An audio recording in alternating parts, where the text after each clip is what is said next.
Boom, story time. All right. About 4 years ago, I'm working for an architectural practice.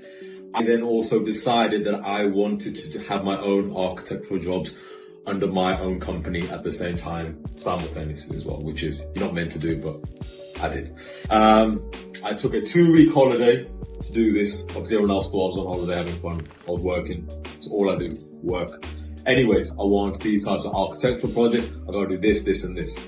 I thought, okay, I need clients. How am I going to get clients? I could call them. I could put up some social media posts, trying to attract them that way. But then I walked outside. I realized I lived in an affluent area and I saw loft conversion over here, extension over here, new build house over here. And I was like, wait a second. Why don't I just knock on people's door, hand them a business card, have a brief conversation with them about if they've thought about having an extension or something along those lines, and then see what happens from there. So I probably hand out between 200 and about 250 cards over that particular period, and I got about 5 jobs from it. So it was a success. But that's not the reason I tell you the story, to show you how that's not what I'm trying to show you. When I did this, I came across a particular gentleman. He took my card and he said, "You're a fully qualified architect?" I go, "Yes." And he said, "What are you doing walking around the neighborhood, giving out your card and offering your services like this?" And I was like, well, I wanted immediate work.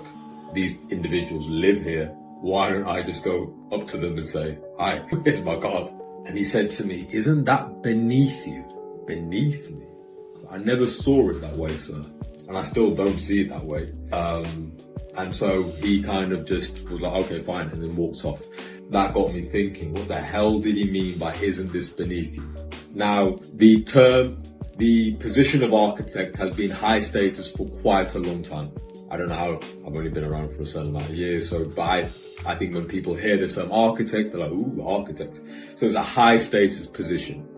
And you would assume someone of high status not to be doing door-to-door sales because they're of high status. So I realized, okay, he's coming from that perspective also. But what I also realized was you can build something and have it do very well if you do something exceptionally well in it, or make sure that everything has a particular level that you're meeting all those needs. Like, let's say, for example, your ability to market your product or your service, how well you deliver that market or service, and then the after treatments and all of those elements that make to a good business.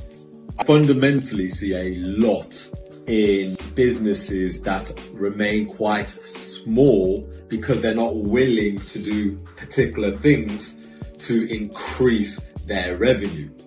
And I think that is a superpower I have. I think there's a level of humility you must have in order to capitalize on each individual component to get your desired result. If I want a hyper successful company, then won't I maximize everything from marketing to recruitment to everything to make sure that everything is at its highest capability? And that might take you as the leader of the company deeply understanding each particular place so that you can have the knowledge on how it must grow.